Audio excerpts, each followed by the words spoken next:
Shalom, amados hermanos, y bienvenidos a nuestro segmento Buscando el Espíritu detrás del mandamiento. Esta semana estaremos estudiando la Parashá Vayehi, que es la última Parashá del libro de Bereshit, del libro de Génesis. Y Vayehi significa y vivió. Así que esta clase la he llamado Comenzando a vivir mi verdadera identidad. Esta parashá se encuentra en Génesis 47:28 al 50:26. Bendito Abacadosh, te damos gracias, amado Rey, porque una vez más hemos llegado, Señor, a esta semana a estudiar esta hermosa parashá, Padre. Gracias te damos, Padre, porque a ti te ha placido en este tiempo abrir los ojos de nuestro entendimiento, Padre, para que podamos comprender muchas cosas que antes no entendíamos, Padre Celestial. Y te agradecemos porque todo es por tu gracia y por tu misericordia, Padre, porque tú eres fiel a tus promesas. Lo que tú escribiste en tu palabra es sí y amén, Padre. Tú pusiste allí que habría un tiempo en que tú despertarías a los muertos, Padre Celestial, que resucitarías, que soplarías vida sobre los huesos secos, Padre. Y te doy tantas gracias, Padre, porque estamos viendo esa promesa en este tiempo, Abacadosh. Bendito eres tú, Dios eterno, que nos has bendecido con tus mandamientos y nos has ordenado ocuparnos diligentemente de estudiar tu Torah. Gracias, Padre. Ponemos este tiempo de estudio en tus manos, en el poderoso nombre de Yeshua HaMashiach. Amén y amén. Bueno, esta es una porción sumamente interesante. Aquí vemos que Jacob vive los últimos 17 años de su vida en Egipto y antes de fallecer le pide a José que jure que lo enterrará en tierra santa. Luego Jacob bendice a los dos hijos de José, a Efraín y a Manasés, elevándolos al nivel de sus propios hijos como progenitores de las tribus en la nación de Israel.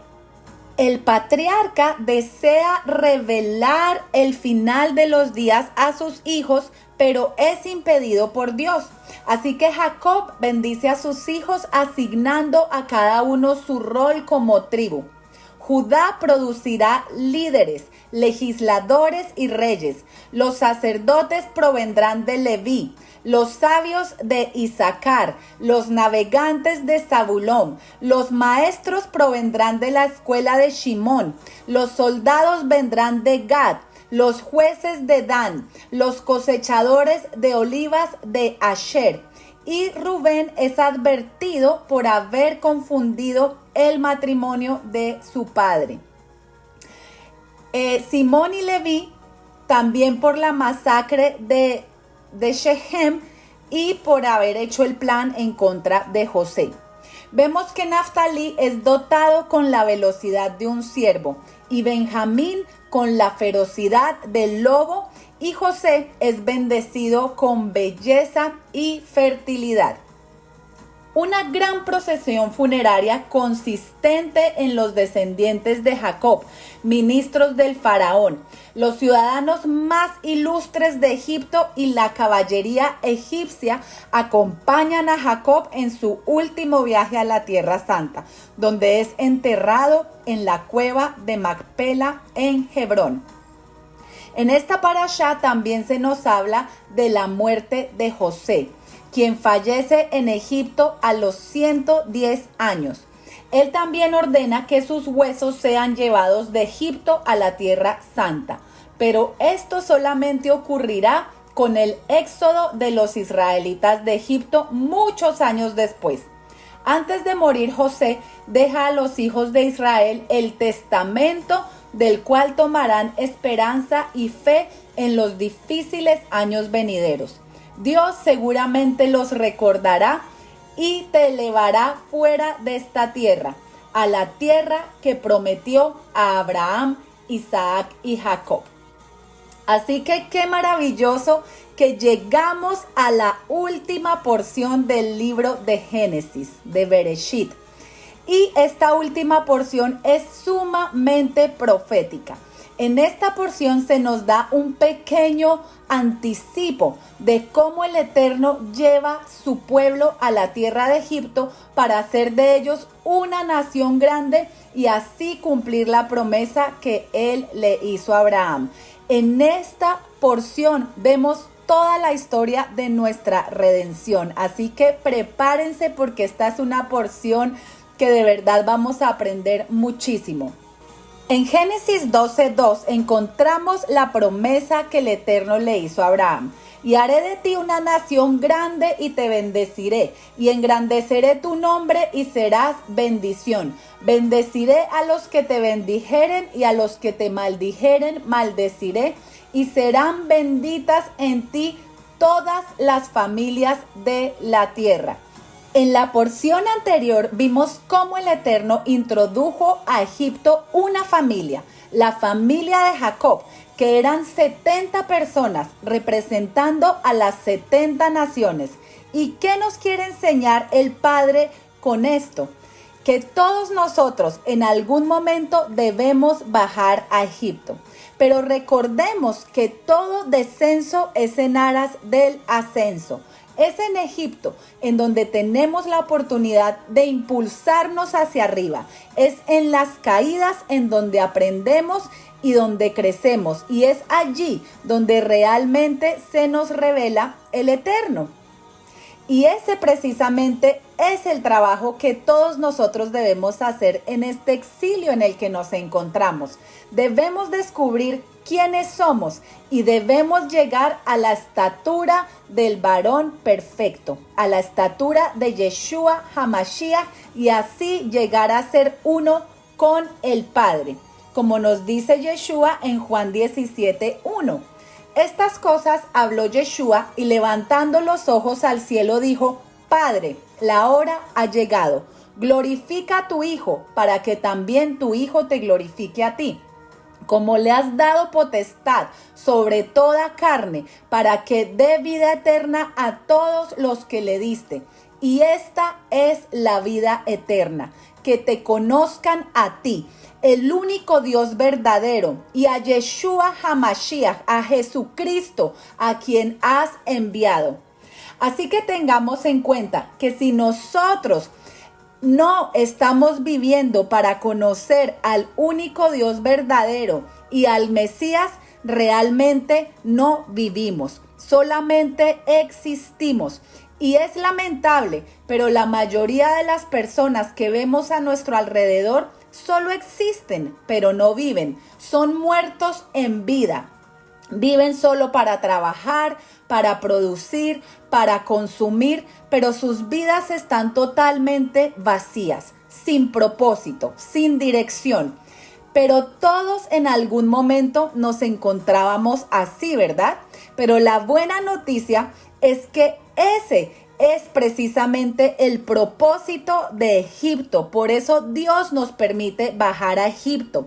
Recordemos que Egipto es un sistema que inicialmente nos provee, calma nuestra hambre, nos deja prosperar en su primera etapa. Pero ¿qué pasa después? Después te esclaviza, te oprime, te roba la vida, hasta que finalmente te das cuenta, al igual que el hijo pródigo, que tú no perteneces a ese sistema, que en la casa de tu padre hay comida, hay paz, hay gozo, hay delicias a su diestra. Y allí es cuando tú empiezas a anhelar eso que alguna vez tuviste, pero que lo cambiaste. Eso que tuviste, pero lo vendiste por el espejismo de los placeres de este mundo. Solo cuando llegas a ese punto, a ese estado de conciencia, es que realmente comienza tu ascenso espiritual. Y allí es donde comienza tu camino de retorno a la casa del Padre, a la tierra prometida. Pero para llegar allí, necesitamos recordar quiénes somos. Hemos pasado tanto tiempo en este exilio que ya se nos olvidaron cuáles eran nuestras raíces. Se nos olvidó quiénes somos y de dónde vinimos. Pero por la gracia y la misericordia del Eterno, ya estamos volviendo en sí. Así tal y como le pasó al hijo pródigo. Ustedes sabían que la historia del hijo pródigo es nuestra historia, pero ustedes hoy la van a ver en un nivel más profundo como nunca antes la han visto. Todos hemos escuchado la historia del hijo pródigo, este hijo menor que viene y le pide la herencia al padre y va y la despilfarra y se la gasta en placeres, en rumba y en todo lo que su alma anhelaba hacer, ¿verdad? Pero llega un punto en que después de que se gastó toda la herencia, él empieza a aguantar hambre, empieza a cuidar cerdos y aunque quiere comer comida de cerdos, ni siquiera podía comer de esa comida. Y es allí cuando él se da cuenta, él dice, yo tengo un padre que es rico, que es supremamente rico. O sea, él empieza a despertar de toda esa ilusión que lo había envuelto precisamente el sistema de este mundo. Entonces dice en el versículo 17 de Lucas 15, y volviendo en sí dijo, ¿cuántos jornaleros en la casa de mi padre tienen abundancia de pan? Y yo aquí perezco de hambre. Me levantaré e iré a mi padre y le diré, Padre, he pecado contra el cielo y contra ti. Ya no soy digno de ser llamado tu hijo. Hazme como uno de tus jornaleros. Y levantándose vino a su padre. Y miren qué importante que lo primero que el hijo pródigo tuvo que hacer para que pudiera levantarse y comenzar a ascender a casa de su padre, él tuvo que recordar quién era él, de dónde venía él y de quién era hijo. Él tuvo que recordar a dónde debía retornar. Y esto es lo que en hebreo se conoce como teshuvá. Teshuvá es una palabra hebrea que nosotros la pudiéramos traducir como arrepentimiento, pero realmente teshuvá se traduce como retornar. Nosotros creemos que el alma intrínsecamente es pura, ¿verdad? De la manera como Dios la creó. Pero cuando comienza su estadía en este mundo, los errores, el sistema, todo esto empiezan a volverla impura, ¿verdad? Hay un alejamiento de la naturaleza esencial del alma humana. Por lo tanto, cuando una persona hizo algo malo, el proceso de teshuvá en verdad constituye un retorno a su verdadera esencia. Entonces, ¿qué pasa? Que por muchos años se nos ha enseñado aquí en Occidente que nosotros somos gentiles, ¿verdad? La teología cristiana se ha encargado de separarnos de nuestras raíces. Ya no nos acordamos quiénes somos ni de dónde somos. Pero en esta porción descubriremos de dónde somos realmente y quiénes somos verdaderamente. Así, el verdadero proceso de teshuvá podrá comenzar en cada uno de nosotros. Dice Génesis 48. Sucedió después de estas cosas que dijeron a José, he aquí tu padre está enfermo, y él tomó consigo a sus dos hijos, a Manasés y a Efraín, y se le hizo saber a Jacob diciendo, he aquí tu hijo José viene a ti. Entonces se esforzó Israel y se sentó sobre la cama y dijo a José, el Dios omnipotente me apareció en luz en la tierra de Canaán y me bendijo. Y me dijo, he aquí, yo te haré crecer y te multiplicaré y te pondré por estirpe de naciones y daré esta tierra a tu descendencia después de ti por heredad perpetua. Y miren qué importante que le dice, te pondré por estirpe de naciones, porque eso es lo que es Israel. Israel no es un país que queda allá en el Medio Oriente, sino Israel es una estirpe, es una identidad.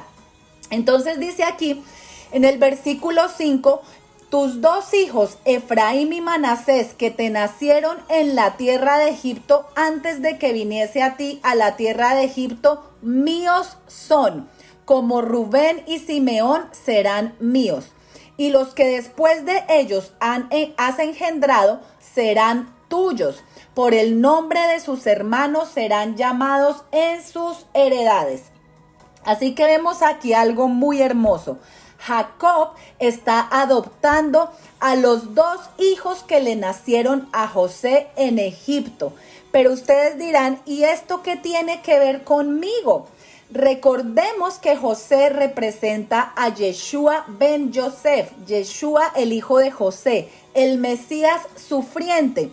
Y Efraín y Manasés eran los hijos que le nacieron a José en la diáspora, en la dispersión. Pero aunque habían nacido en Egipto y eran hijos de madre egipcia, ellos pertenecían a la simiente santa. Tengan esto muy en cuenta. Y esto es lo que en la Biblia se conoce como olivo silvestre. A esto es a lo que se refiere Pablo en Romanos 11:17, cuando dice, pero si algunas de las ramas fueron desgajadas y tú, siendo un olivo silvestre, fuiste adherido entre ellas y fuiste hecho participante con ellas de la rica savia de la raíz del olivo. Así que vemos que Jacob adopta a estos dos hijos de José que eran de madre egipcia, y no solamente eso, los compara con Rubén y Simeón, que son los dos hijos mayores. Recordemos que en la cultura hebrea el primogénito es el que tiene derecho a la doble porción de la herencia, ¿verdad? Y es el líder de la familia. Así que Efraín y Manasés son ahora la tribu número 13, con los mismos derechos que sus hermanos. Y miren qué hermoso, porque el Padre a través de la Escritura nos va mostrando el final desde el principio. Nos dice Juan 1:12, mas a todos los que le recibieron, a los que creen en su nombre, les dio potestad de ser hechos hijos del Eterno, los cuales no son engendrados de sangre, ni de voluntad de carne, ni de voluntad de varón, sino de Dios. Entonces nosotros, que no éramos pueblo, que habíamos nacido en la dispersión, que éramos gentiles a través de la sangre de Yeshua, ahora el Padre nos adopta y nos adhiere a ese olivo natural, nos adhiere a Israel.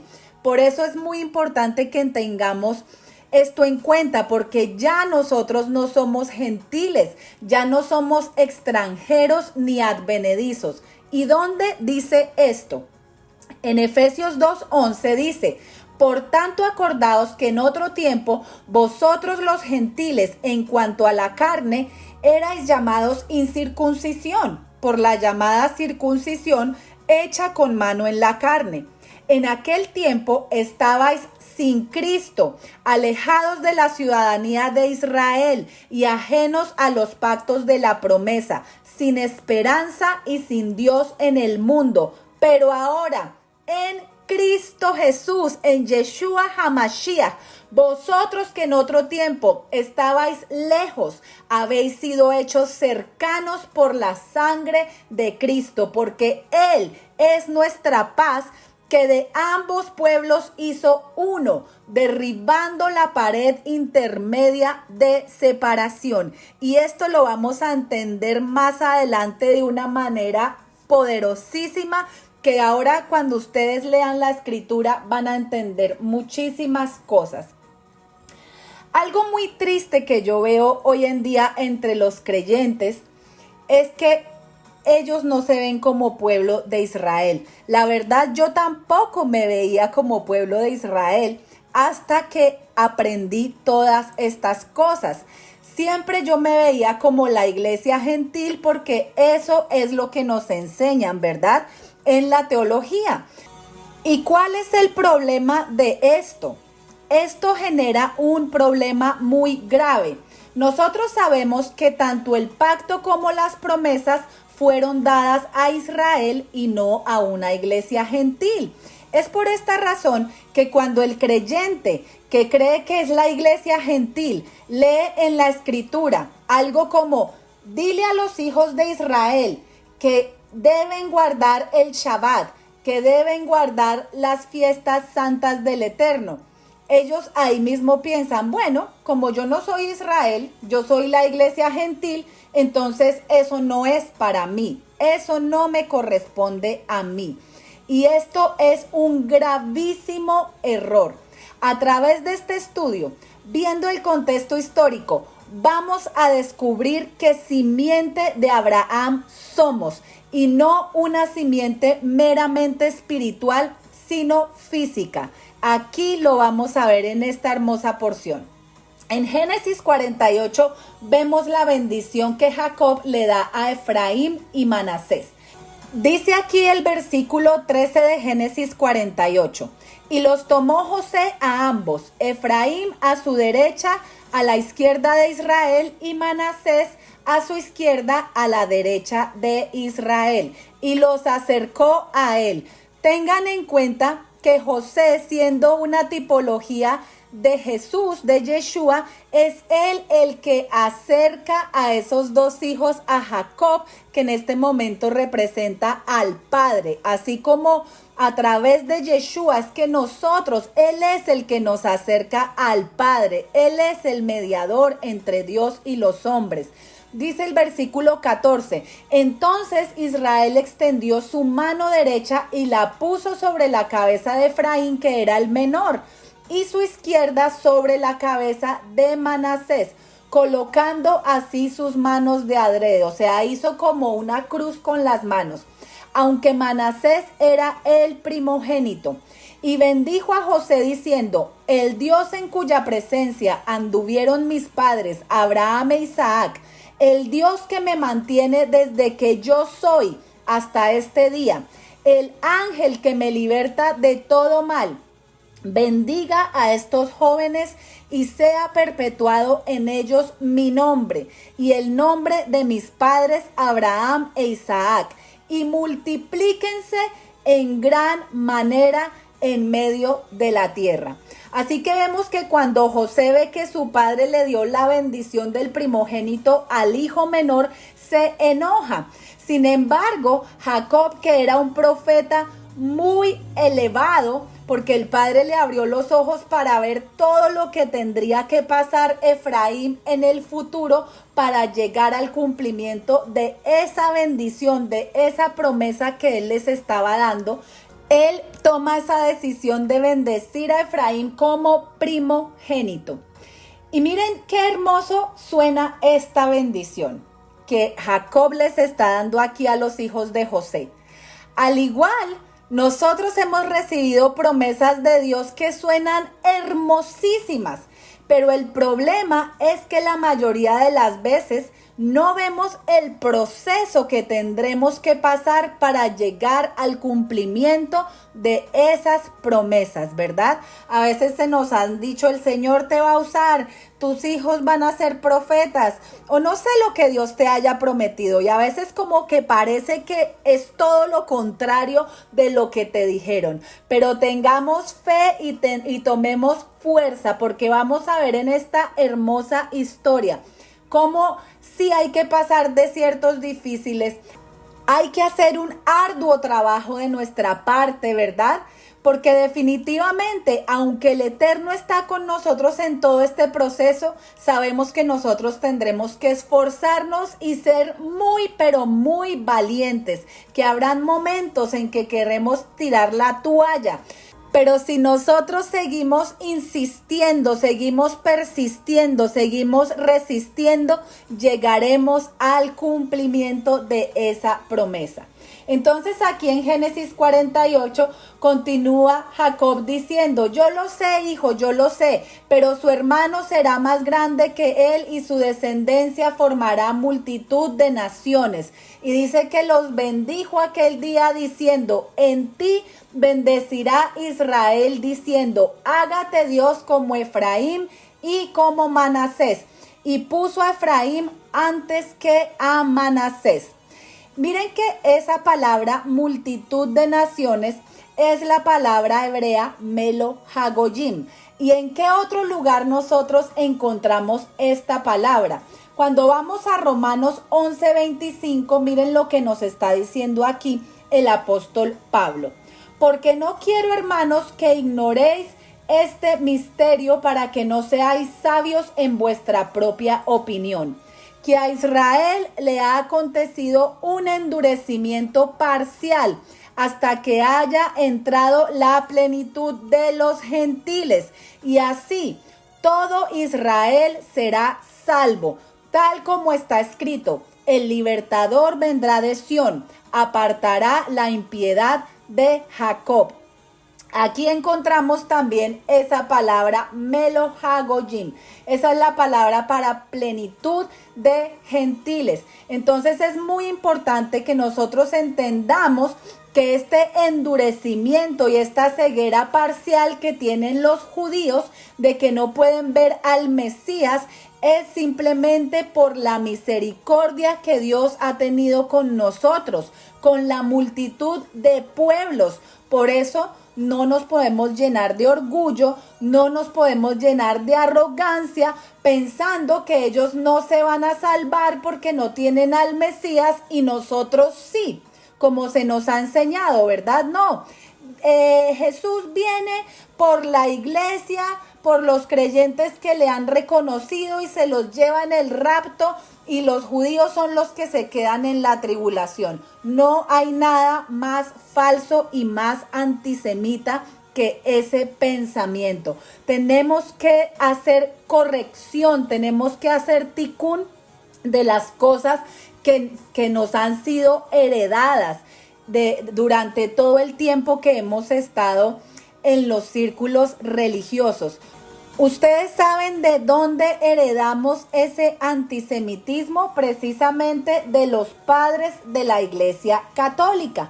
Pero bendito sea el Padre que en este tiempo nos está revelando su palabra.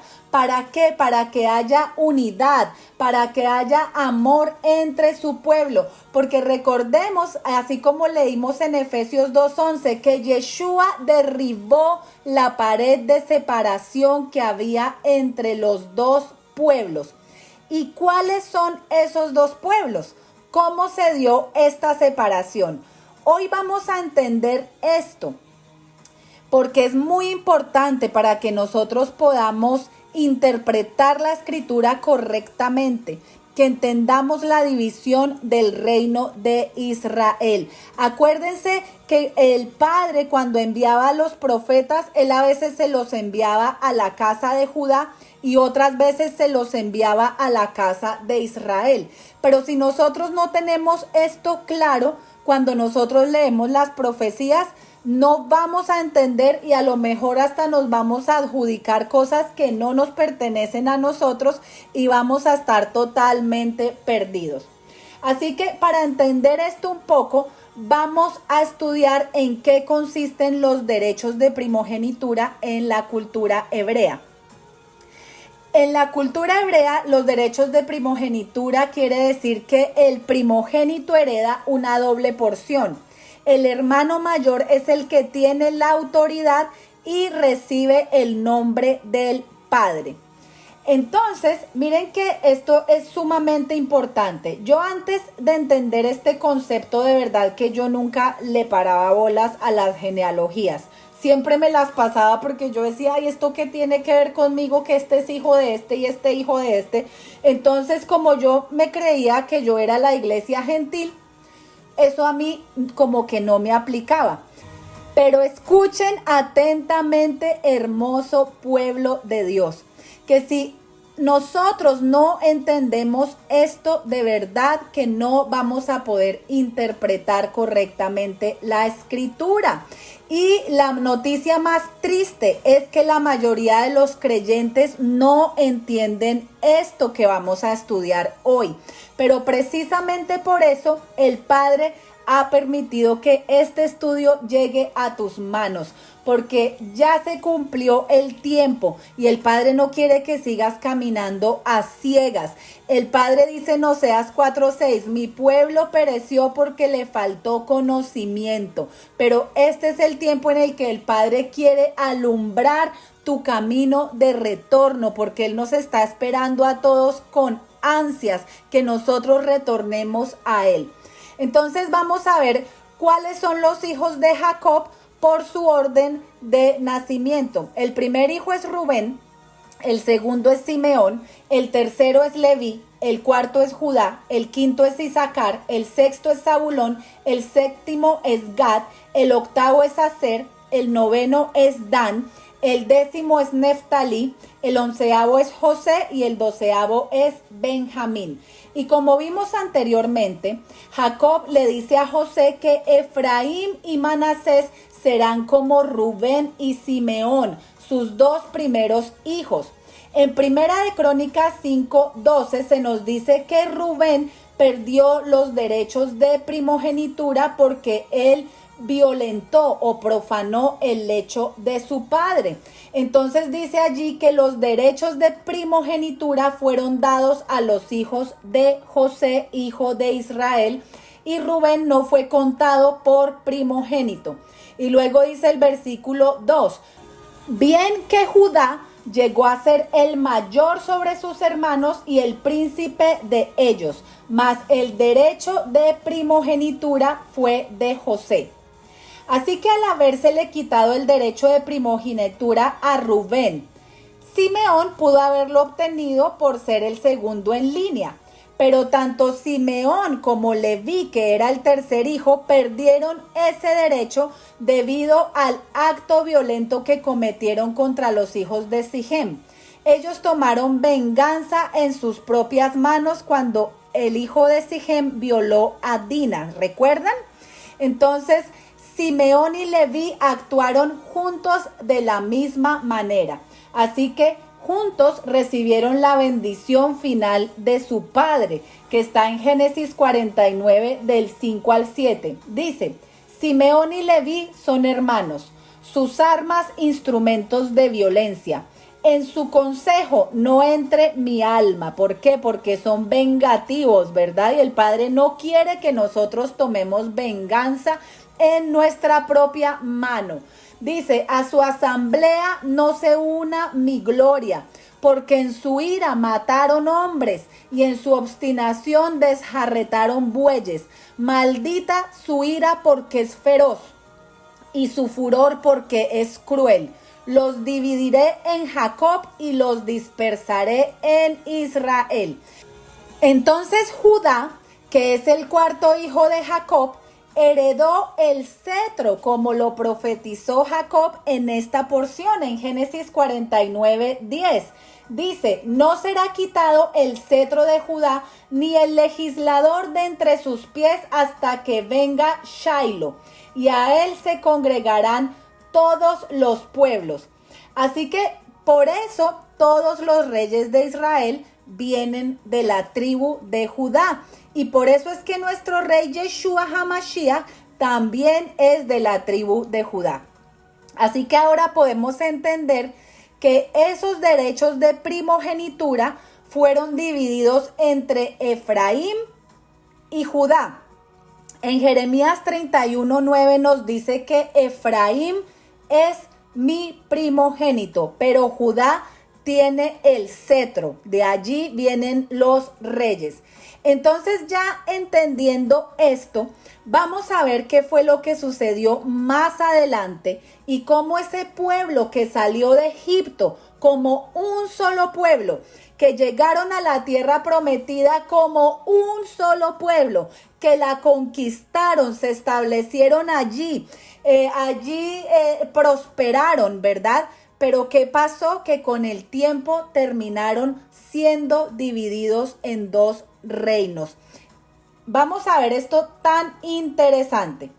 Entonces, sabemos que los primeros 4 reyes de Israel, que fueron Saúl, David, Salomón y Roboam, reinaron sobre las 12 tribus. Los primeros 3, Saúl, David y Salomón, reinaron por 40 años sobre las 12 tribus. Y Roboam solamente reinó 3 días sobre las 12 tribus. Vamos a ver qué fue lo que sucedió. ¿Qué fue lo que ocasionó que el reino de Israel se dividiera en dos? Durante el reinado de Salomón sucedió algo terrible que ocasionó que viniera el juicio de Dios. ¿Qué pasó? Salomón quebrantó el decreto de los reyes. ¿Y cuál es el decreto de los reyes? Lo encontramos en Deuteronomio 17:14. Dice, cuando hayas entrado en la tierra que Adonai tu Dios te da, y tomes posesión de ella y la habites, y digas, pondré un rey sobre mí, como todas las naciones que están en mis alrededores, ciertamente pondrás por rey sobre ti al que el Eterno tu Dios escogiere. De entre tus hermanos pondrás rey sobre ti. No podrás poner rey sobre ti a un hombre extranjero que no sea tu hermano. Pero él no aumentará para sí caballos, ni hará volver al pueblo a Egipto con el fin de aumentar caballos. Porque el Eterno os ha dicho, no volváis nunca por este camino, ni tomarás para sí muchas mujeres, para que su corazón no se desvíe, ni plata ni oro amontonará para sí en abundancia. Entonces aquí en Primera de Reyes vamos a ver que todo lo que el Eterno dijo que no podían hacer los reyes de Israel fue lo que hizo Salomón. Dice aquí, pero el rey Salomón amó además de la hija de Faraón a muchas mujeres extranjeras, a las de Moab, a las de Amón, a las de Edom, a las de Sidón y a las Eteas, gentes de las cuales el Eterno había dicho a los hijos de Israel, no os llegaréis a ellas, ni ellas se llegarán a vosotros, porque ciertamente harán inclinar vuestros corazones tras sus dioses. A estas pues se juntó Salomón con amor, y tuvo 700 mujeres reinas y 300 concubinas, y sus mujeres desviaron su corazón.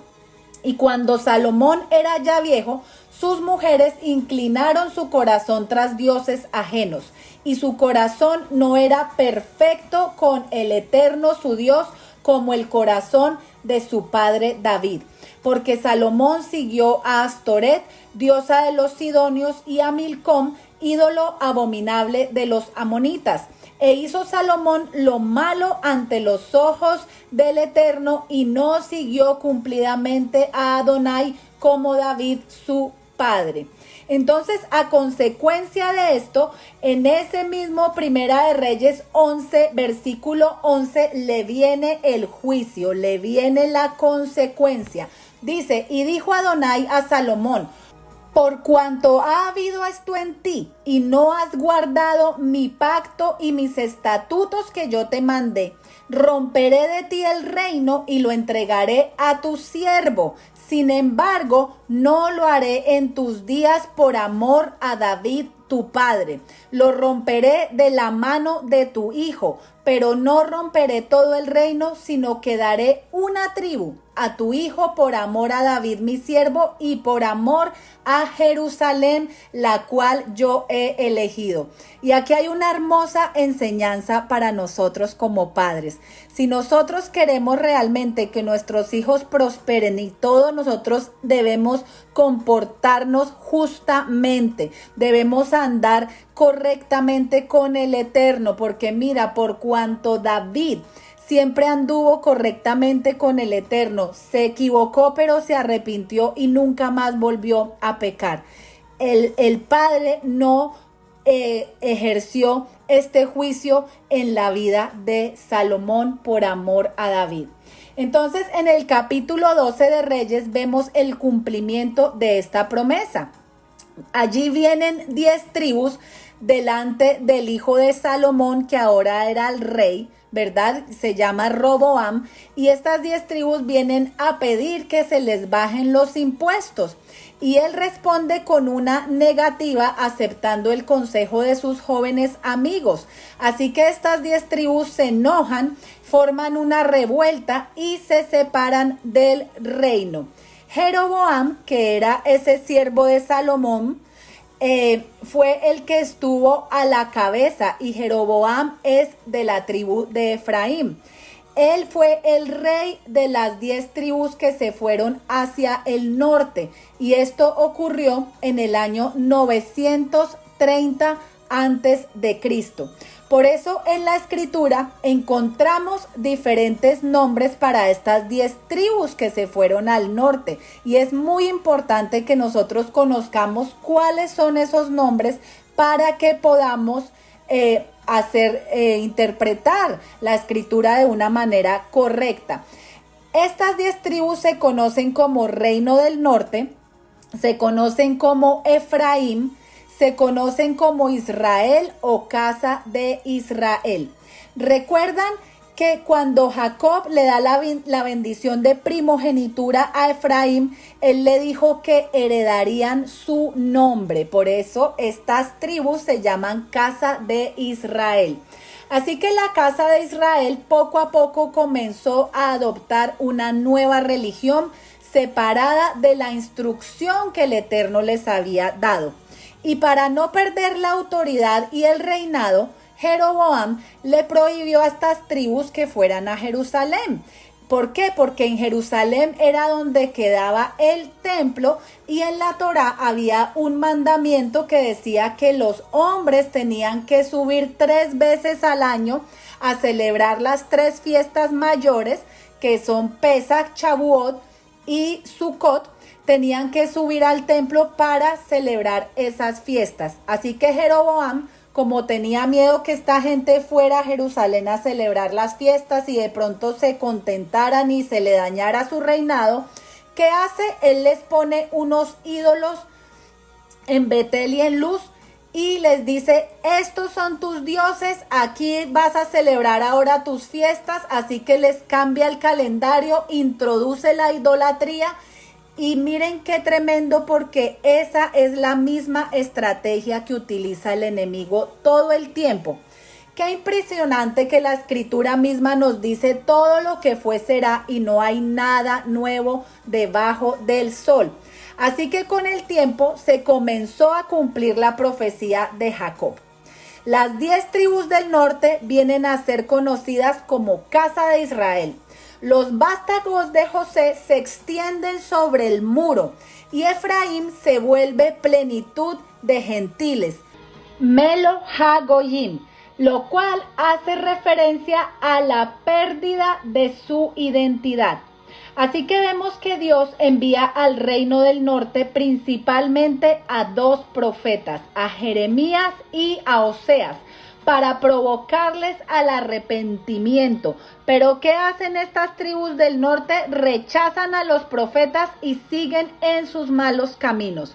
Oseas anuncia que se contaminarán con los pueblos idólatras y como castigo serán dispersados, perdiendo su identidad, muriendo entre las naciones. Oseas identifica a Efraín con Gomer, con la esposa adúltera. Miren qué increíble estas profecías que les da Oseas a la casa de Israel. Y ya que ustedes están entendiendo el contexto de toda esta división, esto les va a hacer muchísimo más sentido.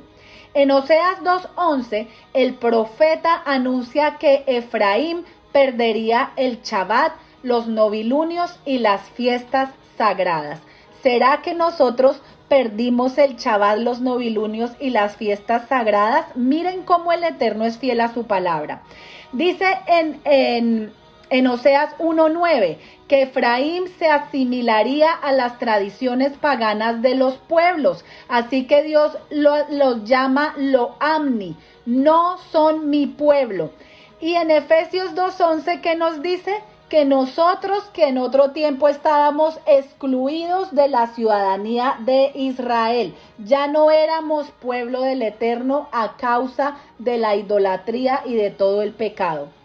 En Oseas 4:17 se nos dice que Efraín es dado a los ídolos. Y si ustedes se ponen a ver, todas las religiones de aquí, del occidente, ¿no son dadas a los ídolos? Pongámonos a ver todo esto. Dice que sus obras no les permiten volver a Dios porque no lo conocen. Esto está en Oseas 5:4. O sea, la gente se justifica. Dice: sí, yo amo a Dios, yo sin él nada y yo con él todo, pero no hacen la voluntad del Eterno. El orgullo de Israel testifica contra él, pero no se quieren volver al Señor. Esto está en Oseas 7:10. Dice, como un águila viene el enemigo contra la casa del Señor porque han transgredido mi pacto y se han rebelado contra mi ley, contra mi Torá. Claman a mí, Dios mío, los de Israel te conocemos, pero a pesar de que les di todas mis leyes, actúan como si estas leyes no se aplicaran a ellos. ¡Wow! Qué tremendo y qué triste que realmente esto es lo que vemos aquí en Occidente entre el pueblo creyente del Eterno.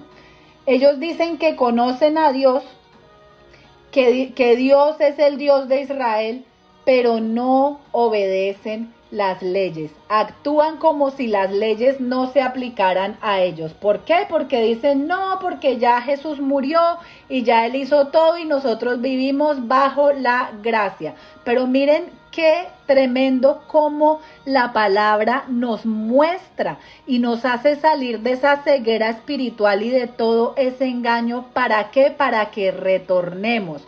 Así que, ¿qué pasó? Después de que el profeta Oseas les dice todo esto, pero su corazón era tan duro que ellos no se volvían al Eterno. Entonces, 208 años después de que vino la separación entre la casa de Judá y la casa de Israel, vienen los asirios y conquistan el reino de Israel. Esto lo pueden leer en Segunda de Reyes 17:23. Así que ya ellos se empiezan a mezclar con todos esos pueblos paganos y poco a poco van perdiendo su identidad, van perdiendo sus costumbres, su fe, sus tradiciones, hasta convertirse en multitud de pueblos, en Melo Hagoyim.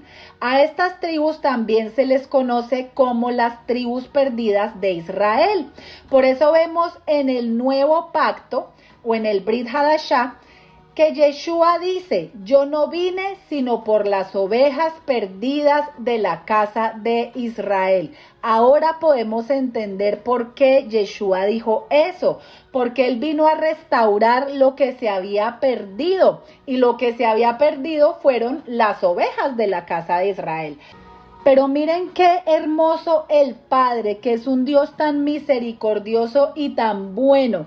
También usa a los profetas para traernos esas profecías de restauración. En Oseas 1:10 dice, con todo será el número de los hijos de Israel como la arena del mar, que no se puede medir ni contar.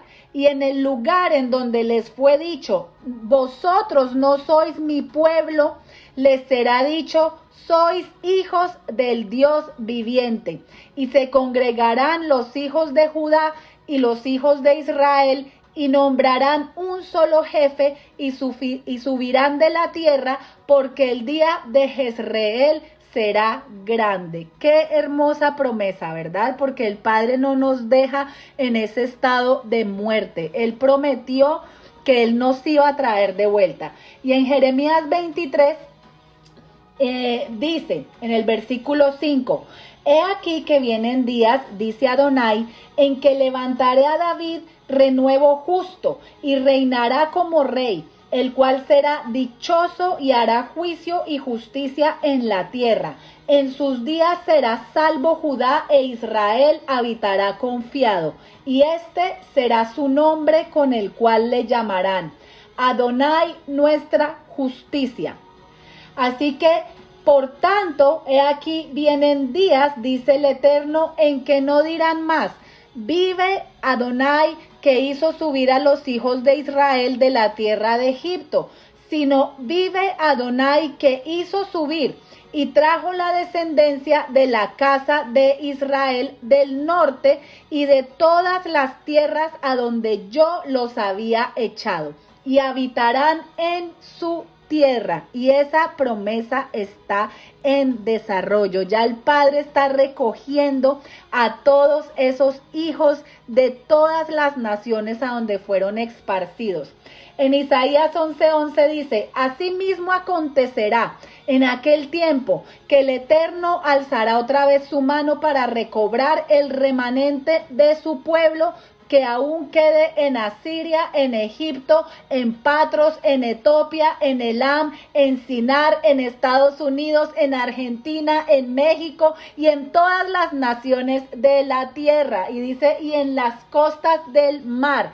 Y levantará pendón a las naciones y juntará a los desterrados de Israel y reunirá a los esparcidos de Judá de los 4 confines de la tierra. Y se disipará la envidia de Efraín y los enemigos de Judá serán destruidos. Efraín no tendrá envidia de Judá, ni Judá afligirá a Efraín. ¡Wow! ¡Qué promesa tan hermosa! Porque nosotros sabemos que siempre en Occidente le han tenido envidia a los judíos porque dicen, ay, ellos son ricos, ellos prosperan, ellos son los que son los dueños de todo. Todo eso se va a acabar, todo eso se va a acabar y ya Judá no nos va a ver a nosotros allá como ciudadanos de tercera clase, sino que miren, por eso es que cuando Yeshua murió con ese sacrificio, dice que él derribó la pared intermedia de separación. Así que esa profecía ya entró en cumplimiento. ¿Por qué creen ustedes que hoy en día hay un despertar muy grande entre el pueblo del Eterno aquí en Occidente para retornar a nuestra esencia, para retornar a nuestra verdadera identidad como pueblo de Israel? Qué hermoso, por eso es que vemos a las personas guardando Shabbat, por eso es que vemos a las personas celebrando las fiestas del Eterno, porque dicen, yo te quiero obedecer, Abba Kadosh, yo quiero hacer tu voluntad. Entonces tenemos que tener esto en cuenta, que lo que estamos viendo ahorita es simplemente el cumplimiento de esta promesa. Miren qué hermoso lo que dice Oseas 6:1-3. Y esto es lo que está sucediendo ahorita. Venid, todos los que fuimos esparcidos estamos diciendo esto en este momento. Venid, volvámonos al Señor. ¿Por qué ustedes creen que yo hago estos estudios? Porque el anhelo de mi corazón es que el Padre abra los ojos del entendimiento de todas esas ovejas perdidas. Yo les digo hoy, venid, volvámonos al Señor, pues Él nos ha desgarrado y nos sanará, nos ha herido y nos vendará, nos dará vida después de 2 días. Miren qué tremenda esa profecía. La escritura nos dice que para Dios un día son como 1000 años. Aquí Él nos está diciendo, nos dará vida después de 2 días. ¿Cuántos años han pasado desde que murió Yeshua? Han pasado 2000 años. Y miren lo que dice, y al tercer día nos levantará y viviremos delante de Él. Ya pasaron esos 2 días y ya entramos en el tercero. Por eso es que los muertos de Ezequiel 37 están volviendo a la vida, porque dice, Él nos levantará para que vivamos delante de Él. Y luego dice el versículo 3, conozcamos pues, esforcémonos por conocer al Eterno. Qué hermosa palabra. Y yo les digo hoy, conozcamos, esforcémonos, estudiemos, no nos quedemos con lo que nos han enseñado hasta ahora. Hay más, hay una profundidad que tú no has experimentado y es maravilloso cuando el Eterno empieza a abrir esos sellos y nos empieza a mostrar su palabra. ¡Qué hermoso! Así que esforcémonos, esforcémonos. La única manera en la que nosotros podemos conocer al Eterno es si estudiamos su Torá, porque allí es donde están los pensamientos del Padre. Por eso Él decía, mis pensamientos no son tus pensamientos, mis pensamientos son más altos. Nosotros no le podemos conocer al Padre si no estudiamos la Torá. Podemos decir de dientes para afuera que lo conocemos, pero realmente si vemos nosotros con esas miles de denominaciones que hay, cada uno tiene un Dios que se ha fabricado de acuerdo a su conveniencia. Pero si realmente tú quieres conocer al Dios poderoso de Israel, hoy debemos hacer teshuvá, debemos retornar. ¿Y a dónde debemos retornar? Debemos regresar a donde todo empezó, al monte de Sión, en donde el Eterno les entregó ese pacto matrimonial. Y miren qué hermosa esta promesa que está en Oseas 2 y quiero terminar con esto. Escucha, Israel, todas las ovejas perdidas de la casa de Israel. Miren qué hermoso lo que les dice su Padre Celestial. Pero he aquí que yo la traeré y la llevaré al desierto y hablaré a su corazón y le daré sus viñas desde allí y el valle de Acor por puerta de esperanza. Y allí cantará como en los tiempos de su juventud y como en el día de su subida de la tierra de Egipto. En aquel tiempo, dice Adonai, me llamarás Ishi, y nunca más me llamarás Baalí, porque quitaré de su boca los nombres de los Baales, y nunca más se mencionarán sus nombres. En aquel tiempo haré para ti pacto con las bestias del campo, con las aves del cielo y con las serpientes de la tierra. Y quitaré de la tierra arco y espada y guerra, y te haré dormir segura. Y te desposaré conmigo para siempre. Te desposaré conmigo en justicia, en juicio, en benignidad y misericordia. Y te desposaré conmigo en fidelidad y conocerás al Eterno. En aquel tiempo responderé, dice Adonai, yo responderé a los cielos y ellos responderán a la tierra, y la tierra responderá al trigo, al vino, al aceite, y ellos responderán a Jezreel. Y la sembraré para mí en la tierra, y tendré misericordia de lo Ruhama, y diré a lo Amni, tú eres pueblo mío, y él dirá, tú eres mi Dios. ¡Wow! ¡Qué hermosa esa promesa!